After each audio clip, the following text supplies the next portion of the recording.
ఓం శ్రీ మహాగణాధిపతే నమః. స్వామి శరణమయ్యప్ప.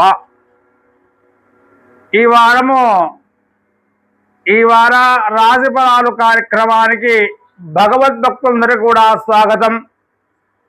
ద్వాదశ రాశి వారి యొక్క ఫలితాల్లో కర్కాటక రాశి వారి యొక్క ఫలితాలు 12/7/2026 నుండి 18/7/2026 శనివారం వరకు కూడా కర్కాటక రాశి వారి యొక్క గ్రహచార గోచారాలు. ఈ వారం కర్కాటక రాశి వారికి గ్రహస్థితి మిశ్రమ ఫలితాలను సూచిస్తుంది. ఓర్పు, వివేకము, దైవభక్తితో ముందుకు సాగితే మంచి ఫలితాలను పొందగలుగుతారు. రవిగ్రహము ఉద్యోగం, అధికార వ్యవహారాల్లో కొంత ఒత్తిడి కనిపించిన మీ ప్రతిభతో వాటిని అధిగమిస్తారు. తండ్రి యొక్క ఆరోగ్య విషయంలో శ్రద్ధగా ఉండడము అవసరంగా ఉన్నది. చాలా జాగ్రత్తగా ఉండాలి. చంద్రగ్రహం మానసికంగా కొంత ఆందోళన ఉన్నప్పటికీ కుటుంబ సభ్యుల సహకారంతో ప్రశాంతత లభిస్తుంది. ప్రయాణాల్లో జాగ్రత్తగా ఉండండి. కుజగ్రహము ఆవేశాన్ని తగ్గించుకోవాలి. భూమి, స్థిరాస్తి, వాహనాలకు సంబంధించిన పనులు ఆలస్యమైన చివరికి అనుకూలంగానే పూర్తవుతాయి.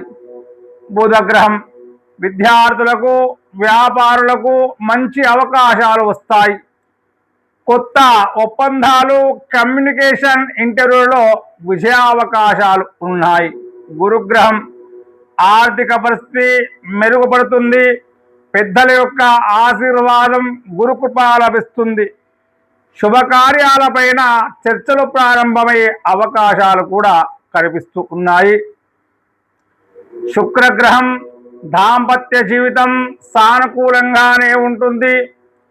వివాహం కాని వారికి ప్రయత్నాలు ముందుకు సాగే సూచనలు ఉన్నాయి. కళారంగంలో ఉన్న వారికి మంచి గుర్తింపు లభిస్తుంది. శనిగ్రహం కష్టపడి పనిచేస్తే ఫలితాలు ఖచ్చితంగా లభిస్తాయి. ఆరోగ్య విషయంలో నిర్లక్ష్యం ఏమాత్రం కూడా తగదు. మోకాళ్ళు, నడుము సంబంధిత సమస్యలపై శ్రద్ధ పెట్టండి. రాహుగ్రహం అనవసరమైన ఖర్చులు పెరిగే అవకాశం ఉంది. కొత్త వ్యక్తులను గుడ్డిగా ఏమాత్రం కూడా నమ్మరాదు.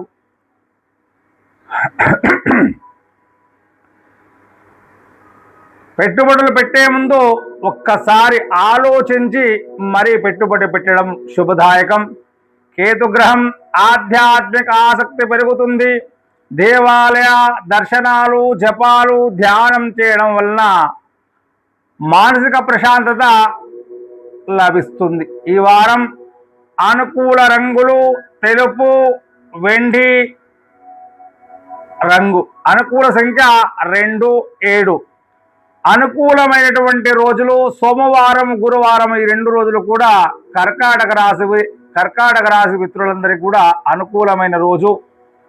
అదేవిధంగా పూజలు, పరిహారాలు ప్రతి సోమవారం రోజున ఆ పరమేశ్వరునికి పంచామృతాతో అభిషేకం చేయించండి.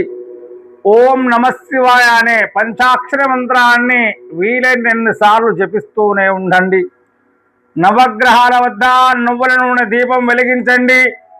పేదలకు బియ్యం, పాలు లేదా తెల్లని వస్త్రాలు దానం చేయడం శుభదాయకంగా ఉంటుంది. సోమవారం శివాలయం, గురువారం దత్తాత్రేయ లేదా సాయిబాబా ఆలయాన్ని దర్శించండి. మొత్తం మీద ఈ వారం కర్కాటక రాశి వారికి శ్రమకు తగిన ఫలితం లభిస్తుంది. కోపాన్ని నియంత్రించాలి. దైవనామస్మరణతో ముందుకు సాగితే ఉద్యోగ, కుటుంబం, ఆర్థిక రంగాల్లో మంచి పురోగతి కనిపిస్తుంది. ఆరోగ్యంపై శ్రద్ధ వహిస్తూ సూచించినటువంటి పరిహారాలు పాటిస్తే మరింత శుభఫలితాలు పొందగలుగుతారు. ఓం నమః శివాయ. సర్వే జనా సుఖినో భవంతు. సమస్త సన్మంగళాని సంతు. ఓం.